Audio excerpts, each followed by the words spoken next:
Il y a un an, vous avez élu Emmanuel Macron président de la République. Aujourd'hui, accompagné de son gouvernement, il met en application le programme qui a été co-construit avec les marcheurs. Pour l'agriculture, les États généraux de l'alimentation, lancés en juillet 2017, ont permis d'instaurer un véritable dialogue entre tous les acteurs. Une vingtaine de mesures concrètes, insérées dans la loi, vont permettre de transposer les conclusions de ces États généraux. Ces mesures permettront aux producteurs d'être payés au juste prix, de redonner du sens au prix affiché et d'orienter notre alimentation vers un modèle plus sain, durable et sûr. C'est pour lutter pour un modèle plus sain que le gouvernement a renforcé la lutte contre les pesticides et les perturbateurs endocriniens. En un an, le gouvernement a renforcé la cyberdéfense et la cybersécurité. Il a mis en place une nouvelle structure et articulation de l'opération Sentinelle, la rendant plus flexible et plus réactive. Les effectifs ne seront pas diminués. Les besoins seront anticipés et les efforts seront ciblés. Pour la culture, c'est une mesure phare du programme présidentiel qui sera bientôt lancé. En effet, le Pass Culture de 500 €, qui a pour but d'aider les jeunes à fréquenter les lieux artistiques et à acheter des biens culturels, sera accessible à tous dès l'âge de 18 ans. Il sera lancé dans 4 départements en septembre, avant d'être étendu au reste du pays.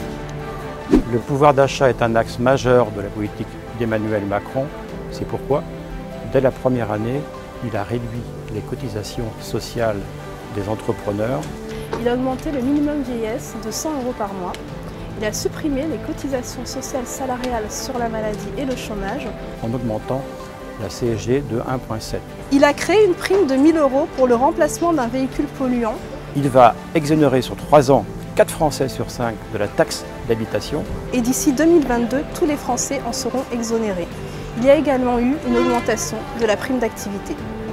Pour l'éducation, la priorité a été donnée à l'école primaire, avec dès la rentrée 2017 le dédoublement des classes de CP en REP+. Pour les rentrées 2018-2019, ce sera le doublement des classes de CP et CE1 en REP et REP+. Afin d'attirer les enseignants vers les zones d'éducation prioritaire, le gouvernement va instaurer une prime annuelle de 3 000 € net aux enseignants volontaires. Pour réduire les inégalités sociales entre les collégiens, le dispositif Devoirs faits a été mis en place.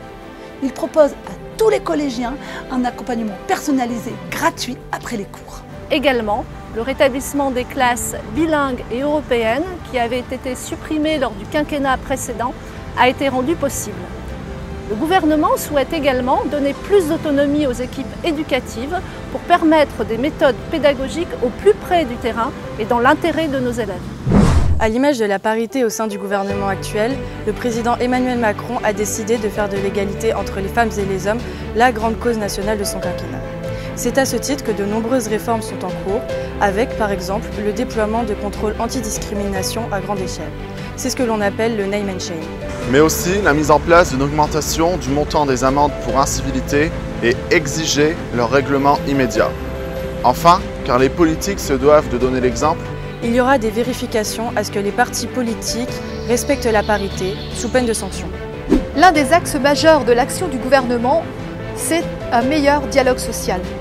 Un meilleur dialogue social, c'est permettre de négocier au plus près du terrain. C'est simplifier les instances de représentation du personnel en une instance unique. C'est encourager l'engagement syndical et sa reconnaissance dans les carrières.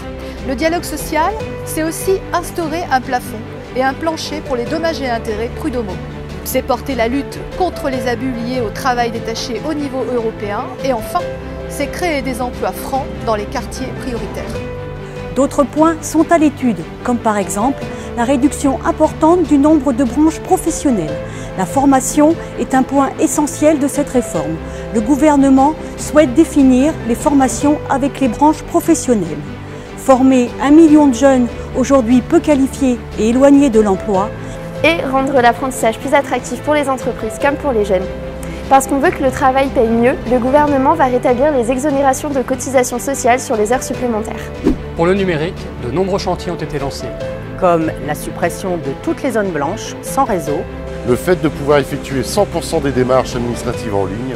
Pouvoir obtenir un compte citoyen en ligne qui rassemblera tous les droits. Ou encore, permettre l'accès à l'aide juridictionnelle en ligne. Afin de converger vers une Europe qui protège les Européens, de nombreux chantiers sont nécessaires. Durant cette première année, le président Macron a porté la lutte contre les abus liés aux travailleurs détachés. Il a défendu le renforcement des procédures européennes anti-dumping et a porté le projet de création d'un fonds européen de défense. Celui-ci a été lancé en juin 2017. Il soutient une recherche commune entre les États afin de se doter de façon conjointe de moyens modernes et performants. Afin de rendre l'Europe plus proche de ses citoyens, une consultation a été lancée suite à l'initiative française. Aujourd'hui, ce sont 27 États européens qui ont choisi de participer à ces consultations. De nombreuses autres réformes sont en cours de réflexion, comme la création au niveau européen d'une taxe sur les géants du numérique, l'extension d'Erasmus aux apprentis, l'émergence d'un marché unique européen du numérique et de l'énergie, ou encore la convergence sociale et fiscale au niveau européen. Sur la transition écologique, la France veut devenir un leader dans la recherche. C'est pourquoi elle délivre désormais plus vite des visas et titres de séjour aux spécialistes de l'environnement. Afin d'atteindre ses ambitions écologiques, la France ne délivrera aucun nouveau permis d'exploration d'hydrocarbures. Le gouvernement va lancer un grand plan de rénovation des bâtiments publics. Il va doubler la capacité en éolien et en solaire photovoltaïque d'ici 2022. Il va rénover la moitié des logements passoires dès 2022. Afin d'atteindre une alimentation plus saine, durable et plus sûre, le gouvernement va mettre 50% de produits bio, labellisés ou locaux dans les cantines d'ici 2022. Le gouvernement investit 1 milliard d'euros pour créer des places, financer des postes d'enseignants, améliorer l'accompagnement des étudiants vers la réussite et dès la rentrée 2018, il crée 22 000 places dans les filières en tension. Beaucoup d'autres réformes sont en cours pour améliorer l'orientation et la vie quotidienne des étudiants. La création d'un service sanitaire de 3 mois pour les étudiants en santé, la création de 30 000 logements jeunes dans le parc social, l'élargissement des horaires d'ouverture des bibliothèques universitaires, la possibilité pour les universités de déployer librement leur offre de formation et bien d'autres. La jeunesse tient une place importante dans les réformes du gouvernement et améliorer l'orientation de celle-ci est une priorité. Avec la loi relative à l'orientation et la réussite des étudiants, le gouvernement met fin au tirage au sort et crée Parcoursup, une plateforme plus transparente qui permet à chaque futur étudiant d'avoir connaissance des attendus de chaque formation et de motiver son projet professionnel, ainsi que d'être mieux accompagné dans son orientation grâce à 2 professeurs principaux. Dans cette vidéo, nous avons essayé de vous montrer quelques exemples de réformes qui sont en cours. Mais vous pouvez retrouver tout ce que nous avons accompli depuis 1 an sur transformer.en-marche.fr.